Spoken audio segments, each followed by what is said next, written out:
in the church. People do not really want to know what the Bible really teaches. Millions once packed stadiums believing Benny Hinn could heal the sick with a single touch. But behind the emotional music, dramatic miracles, and promises of divine blessing, a darker story began to surface, one involving wealth, deception, lawsuits, and betrayed believers. How did a preacher who once battled a stutter become one of the most controversial figures in televangelism?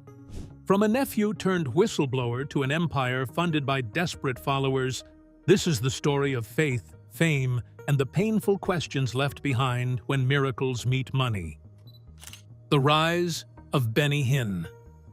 Benny Hinn's rise began far from the global stages that later made him famous.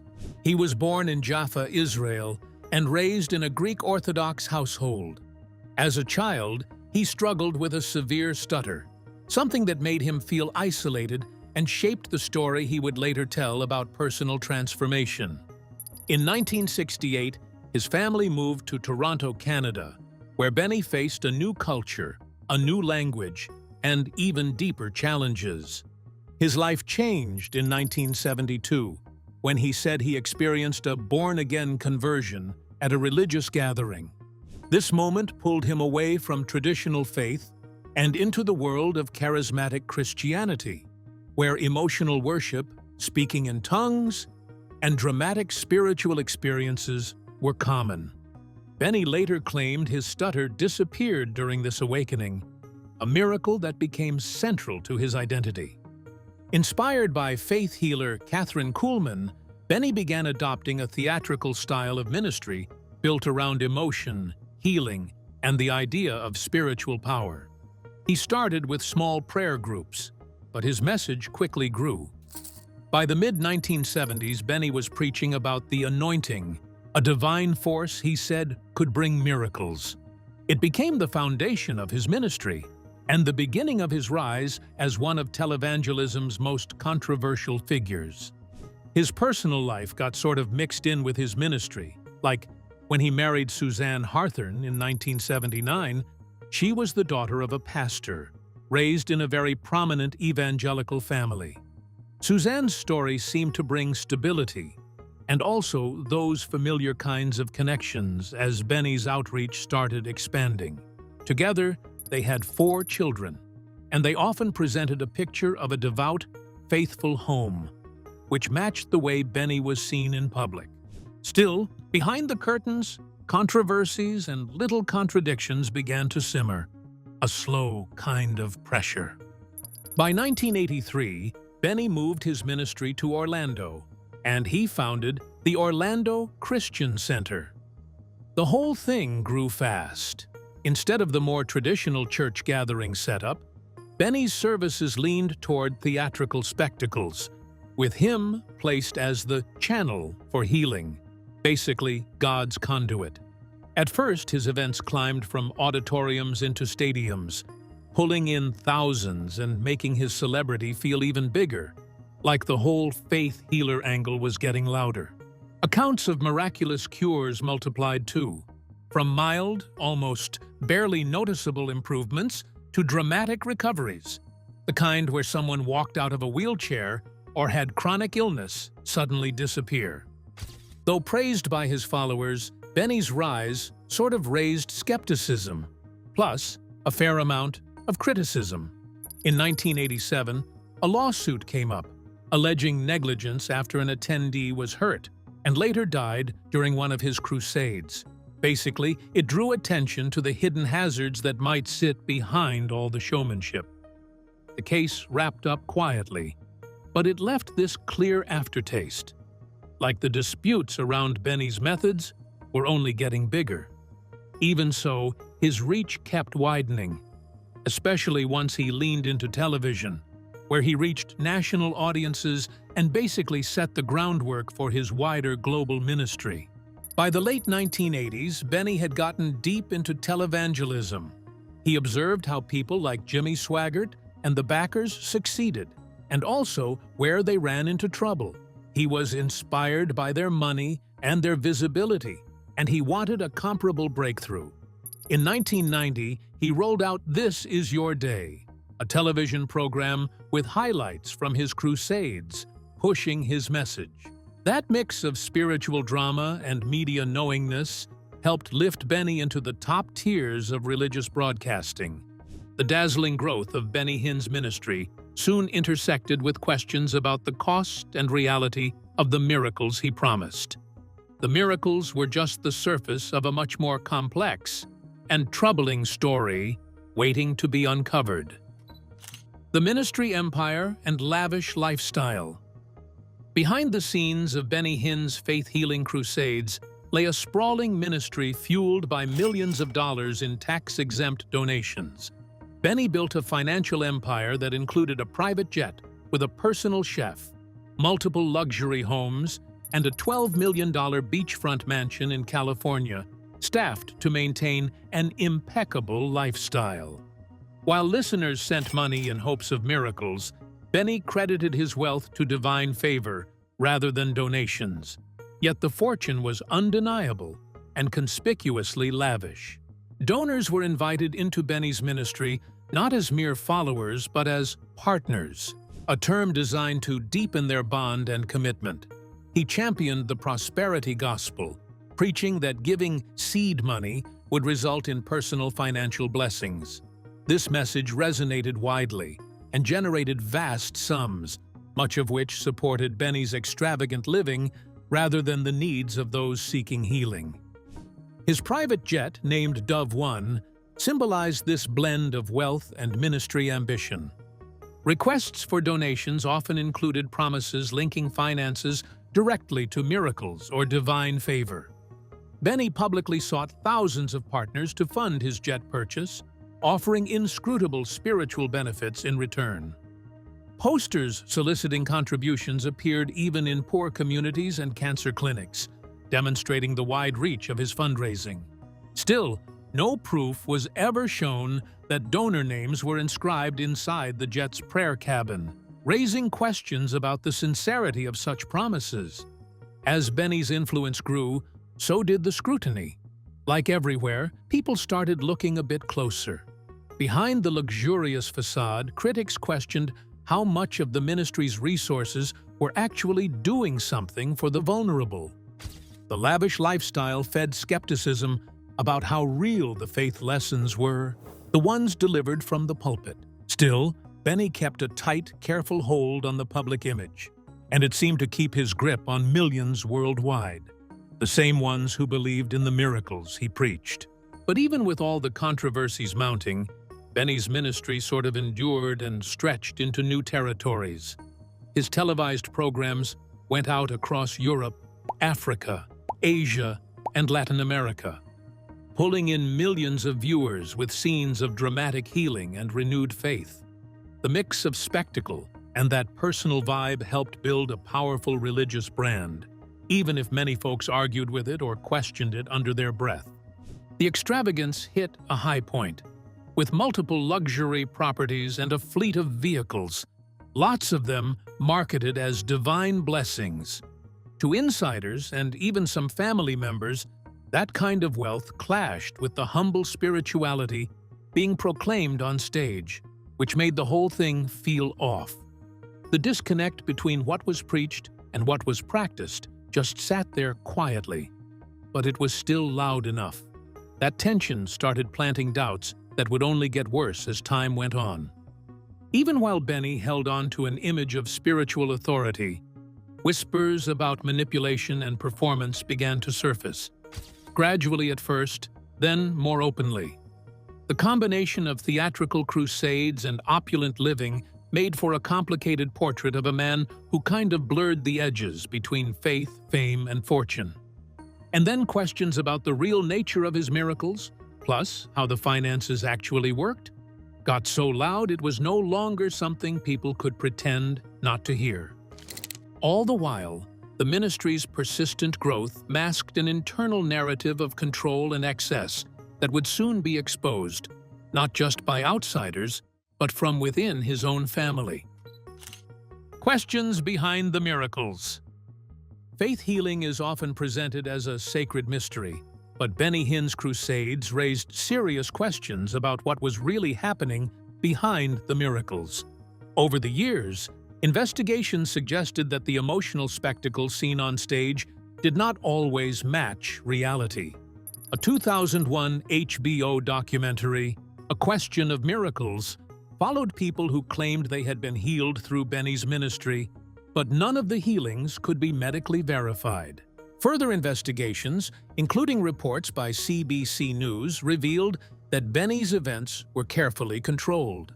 Ministry staff reportedly decided who could approach the stage, often keeping away people with severe or visible conditions, including those in wheelchairs or using crutches. This raised troubling concerns about whether the services were truly open to the sick or carefully staged to protect the image of miraculous success. Some stories were especially heartbreaking. A young girl with muscular dystrophy was reportedly kept from going on stage even though she wanted to pray. Others with serious conditions described being blocked or ignored. For many, the experience did not feel like healing. It felt like rejection. Critics also questioned the dramatic physical reactions seen during services, such as people shaking, falling, or collapsing after prayer. Supporters viewed these moments as signs of spiritual power, but skeptics saw them as emotional performance, pressure, or showmanship. The line between genuine faith and manipulation became harder to separate. Even evangelist Justin Peters, who has cerebral palsy, has spoken about being kept away from the stage, adding to concerns about how disability and illness were handled at Benny's events. Meanwhile, bold claims about cancer and healing sounded painful to those who saw no real evidence of cures. For believers, Benny Hinn's crusades offered hope, but for critics and disappointed attendees, they exposed a troubling system built around image, emotion, and control. Behind the miracles, the questions only grew louder. It wasn't just outsiders who grew skeptical. The chasm between faith and performance eventually became too large for some insiders and family members to ignore, sowing seeds of doubt that would later explode into full-blown whistleblowing. Family secrets and Costi Hinn's revelations. The cracks in Benny Hinn's ministry began to widen when his own nephew, Costi Hinn, entered the inner circle. Raised within the Hinn family's spiritual empire, Costi grew up surrounded by wealth, influence, and the trappings of prosperity gospel success. His family lived in a gated mansion, drove luxury cars, and traveled lavishly, all presented as divine blessings. To Costi, this extravagant lifestyle was the norm, and he believed they were apostles being unfairly persecuted. However, as Costi matured, doubts began to creep into his mind. Early on, he questioned why healing was never attempted outside of Benny's crusades, and why his father discouraged personal attempts to heal a sick friend. The strict control over when and where miracles would supposedly happen suggested a planned performance rather than spontaneous acts of faith.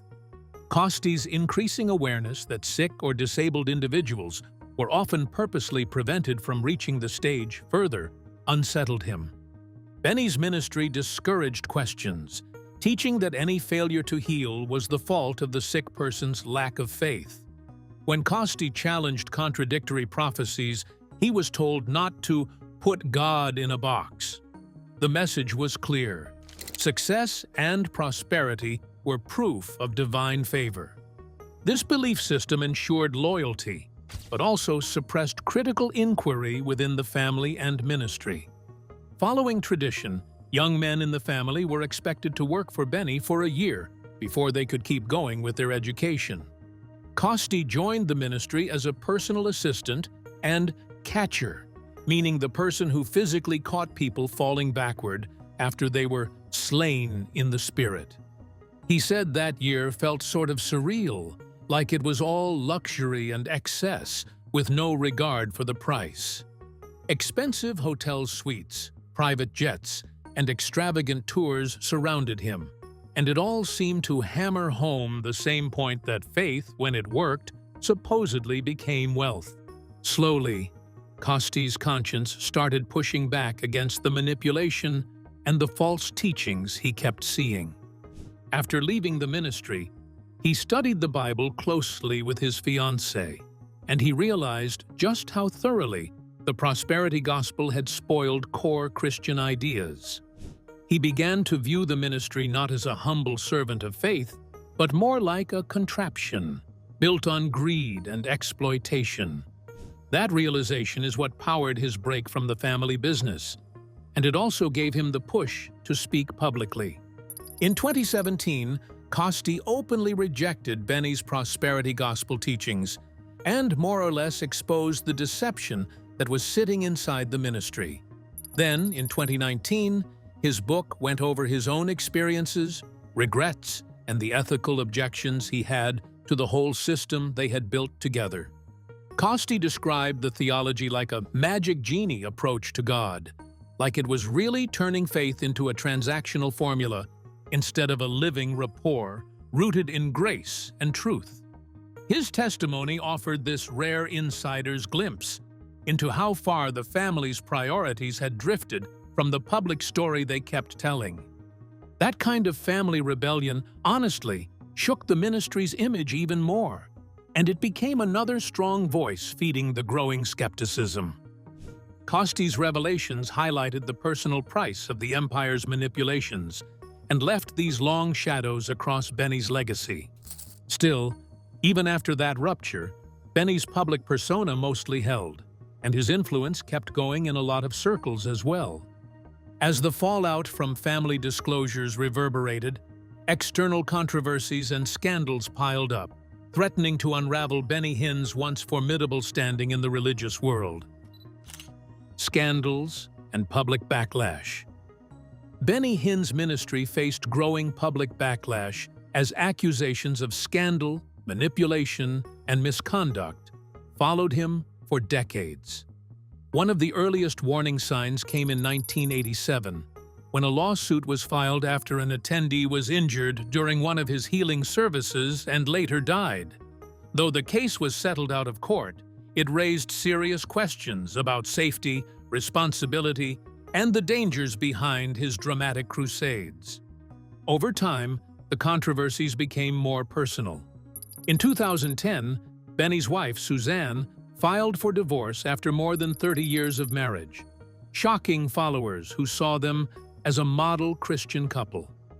That same year, photos surfaced of Benny holding hands with televangelist Paula White outside a hotel in Rome. Both denied wrongdoing, but the images damaged his reputation and led to lost partnerships, including publishing trouble tied to morality concerns.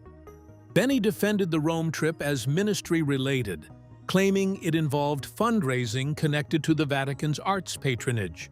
But reports later found no official Vatican invitation or confirmed donation record, deepening public suspicion. For critics, the explanation only added another layer to the pattern of questionable claims surrounding his ministry. His credibility took another hit in 2019 when he publicly said he was rejecting the prosperity gospel. Many believed this marked a turning point, but soon after, Benny returned to familiar fundraising language, urging followers to plant seeds and give financially with the promise of divine blessing. To critics and former supporters, it looked less like repentance and more like retreating back to a profitable formula. Even as scandals mounted, Benny's global influence continued, especially in Africa and Latin America, where his healing crusades still drew massive crowds. In the United States, however, his reach declined sharply. Benny Hinn's story shows how faith, fame, money, and controversy can become dangerously intertwined. For some, he remains a symbol of hope. For others, he stands as a warning about trust, power, and spiritual exploitation. And even as accusations and revelations mounted, the ministry's machinery churned on, making clear that the full story of Benny Hinn's life was far from over. Legacy and lingering influence. Benny Hinn's influence on televangelism and charismatic Christianity remains undeniable. even after decades of controversy. His charismatic style of faith healing, emotional crusades, and prosperity gospel message helped reshape religious broadcasting and inspired ministries across the world. While his presence on mainstream American television has faded, his voice still reaches audiences through streaming platforms, international broadcasts, and large gatherings in places like Africa and Latin America. In recent years, Benny has also stayed connected to churches led by his family, including Jesus Image Church, which is associated with his daughter and son-in-law. There, he continues to preach and take part in healing-centered services similar to the ones that made him famous. This shows that his ministry style did not disappear with changing media trends. Instead, it adapted and continued through new platforms and new communities. But Benny's legacy isn't only influence, it is also more like a warning in a way. Critics, even his nephew Costi Hinn, have spoken pretty strongly against the prosperity gospel. They claim it exploits people who are ill, desperate, or just looking for a bit of hope. And that idea, that money giving, can open up divine favor. It brings up serious ethical questions about faith, cash, and spiritual authority. Basically, who gets to steer the ship? For some followers, Benny Hinn stands for healing, hope, and a strong encounter with God. For others, he stands for the dangers that come with religious celebrity, emotional pushiness, and ministries that seem built around showtime, spectacle. His whole story has turned into part of a bigger argument inside Christianity about accountability, openness, and what happens to vulnerable believers when everyone is watching. In the end, Benny Hinn is one of televangelism's more complicated characters. His effect is inspiring, yes, but also troubling. Plenty admire him, plenty challenge him too. Even with scandals, ongoing criticism, and real skepticism wrapped around his name, his ministry still gathers attention, and it almost feels like proof that faith, charisma, controversy, and influence are often tangled together in a messy but stubborn way. Benny Hinn's journey reveals how faith and fortune can become entangled, leaving behind a legacy marked by both inspiration and exploitation. His story reminds us to look beyond the stage, beyond the promises, and question the true cost of miracles when they are tied to money. If this story opened your eyes, please like, subscribe, and hit the bell for more deep dives into faith, power, and the people shaped by both. And before you go, watch the next video on your screen. It uncovers another story where belief, influence, and controversy collide.